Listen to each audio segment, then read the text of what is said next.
तो चलिए प्यारे बच्चों, आज की इस वीडियो में देखेंगे अर्धवार्षिक मूल्यांकन 2024-25 का कक्षा 8 विषय विज्ञान पेपर का संपूर्ण सॉल्यूशन आज की इस वीडियो में देखेंगे।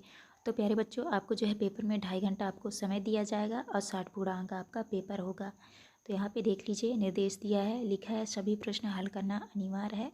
सभी प्रश्न निर्देशानुसार अपनी उत्तर पुस्तिका में लिखिए। तो चलिए क्वेश्चन की ओर चलते हैं। देखिए, आपका आता है पहला बहुविकल्पी टाइप प्रश्न। 1 से लेकर 5 तक के जो है आपके बहुविकल्पी वाले प्रश्न रहेंगे, जो कि 1-1 नंबर वाले रहेंगे। तो देखिए, क्वेश्चन नंबर पहले में दिया है, निम्न में से रबी फसल का सही युग्म है। देखिए, ऑप्शन नंबर पहले में दिया है धान, मक्का, दूसरे में दिया है सोयाबीन, मूंगफली, और तीसरे में है गेहूँ, चना, और चौथे में दिया है कपास, मूंग। तो इसमें आपका राइट आंसर हो जाएगा सी नंबर, गेहूँ, चना।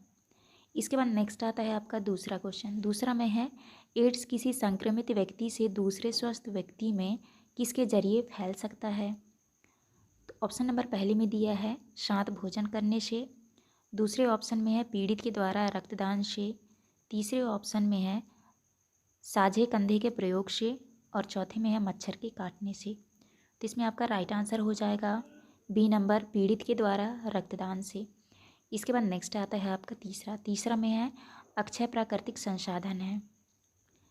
पहले ऑप्शन में दिया है खनिज, दूसरे ऑप्शन में सूर्य का प्रकाश, और तीसरे ऑप्शन में है कोयला, और चौथे में दिया है पेट्रोल।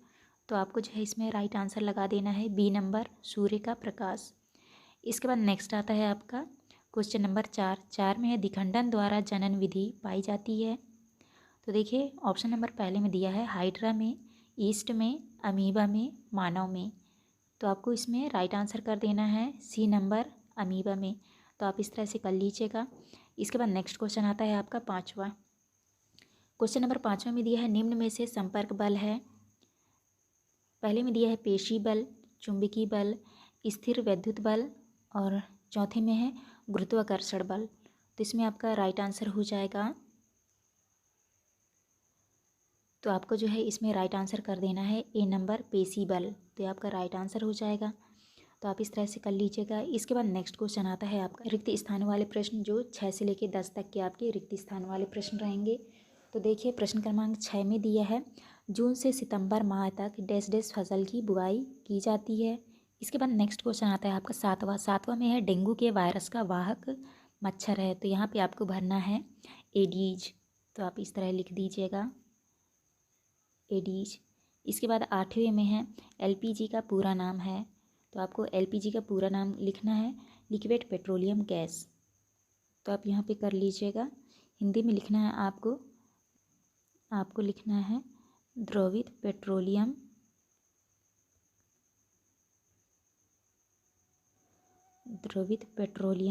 गैस। तो आप इस तरह से 8वें में भर लीजिएगा। इसके बाद नेक्स्ट क्वेश्चन आता है आपका 9वां में अलैंगिक जनन में केवल जनक शामिल होता है। तो यहाँ पे आपको आंसर में कर लेना है माता पिता। तो आप यहाँ पे कर लीजिएगा माता पिता। इसके बाद 10वें में है किसी वस्तु पर लगने वाले थक्के या खिंचाव को कहते हैं। तो आपको यहाँ पे भरना है आपको बल। तो यहाँ पे आप भर लीजिएगा 10वें में बल। तो आप इस तरह से खाली स्थान भर लीजिएगा, और जो क्वेश्चन आपका छूटा है तो आप उसको कर लीजिएगा। इसके बाद नेक्स्ट क्वेश्चन आता है आपका अति लघुत्तरीय प्रश्न, जो कि 11 से लेकर 16 तक के आपके अति लघुत्तरीय वाले प्रश्न रहेंगे, जो कि 2-2 नंबर वाले क्वेश्चन रहेंगे। तो देखिए, क्वेश्चन नंबर 11 में दिया है खरपतवार से आप क्या समझते हैं, ये फसलों को किस प्रकार हानि पहुँचाते हैं। तो चलिए देखते हैं क्वेश्चन नंबर 11 का आंसर। तो यहाँ पे देख लीजिए, आपको क्वेश्चन नंबर 11 के उत्तर में करना है खेतों में स्वयं उगने वाले अवांछनीय पौधों को खरपतवार कहते हैं। ये भूमि से जल तथा पोषक तत्व आदि ले लेते हैं तथा इस प्रकार फसल पौधों को जल तथा पोषक तत्व न मिलने के कारण उनकी वृद्धि कम हो जाती है और वे नष्ट हो जाते हैं। तो आपको इस तरह से 11 के उत्तर में करना है। इसके बाद नेक्स्ट क्वेश्चन आता है आपका प्रश्न क्रमांक 12। प्रश्न क्रमांक 12 में दिया है जंतुओं तथा पौधों में सूक्ष्म जीवों द्वारा होने वाले दो रोगों के नाम लिखिए। तो चलिए देखते हैं प्रश्न क्रमांक 12 का उत्तर। तो आपको प्रश्न क्रमांक 12 के उत्तर में करना है सूक्ष्म जीवों द्वारा जंतुओं में होने वाले रोग टाइफाइड, पोलियो, सूक्ष्म जीवों द्वारा पौधों में होने वाले रोग, नींबू कैंसर, भिंडी की पीत। तो आप इस तरह से कर लीजिएगा 12 के उत्तर में। इसके बाद नेक्स्ट क्वेश्चन आता है आपका प्रश्न क्रमांक 13। प्रश्न क्रमांक 13 में है जीवाश्म ईंधन किसे कहते हैं। तो आपको जो है 13 के उत्तर में इस तरह से आपको लिखना है। लिखा है वे प्राकृतिक संसाधन जो जीवित जीवों के मृत अवशेषों जीवाश्मों से बनते हैं वे सभी जीवाश्म ईंधन कहलाते हैं। जैसे कोयला, प्राकृतिक गैस और पेट्रोलियम जीवाश्म ईंधन के उदाहरण हैं। तो आपको इस तरह से 13 के उत्तर में करना है। इसके बाद नेक्स्ट क्वेश्चन आता है आपका प्रश्न क्रमांक 14। प्रश्न क्रमांक 14 में है IVF का पूरा नाम लिखो।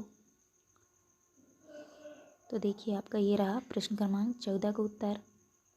तो आपको इस तरह से लिखना है IVF का पूरा नाम इन विट्रो निषेचन, शरीर के बाहर कृत्रिम निषेचन होता है। तो आपको इस तरह से 14 के उत्तर में करना है। इसके बाद नेक्स्ट क्वेश्चन आता है आपका प्रश्न क्रमांक 15।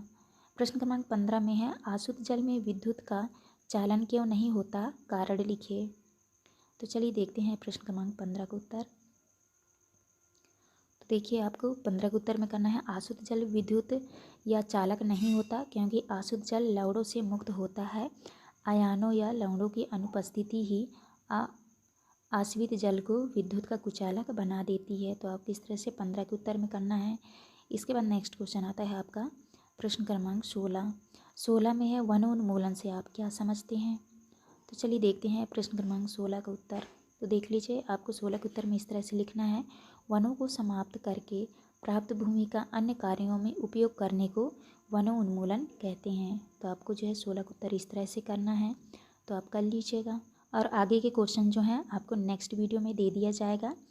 यहाँ पे हमारी वीडियो कंप्लीट होती है। आपको हमारी वीडियो अच्छी लगी तो प्लीज़ हमारे चैनल को लाइक एंड सब्सक्राइब करें जिससे कि आने वाली हर एक वीडियो की नोटिफिकेशन आपको मिल सके। तो चलिए मिलते हैं अब नेक्स्ट वीडियो में।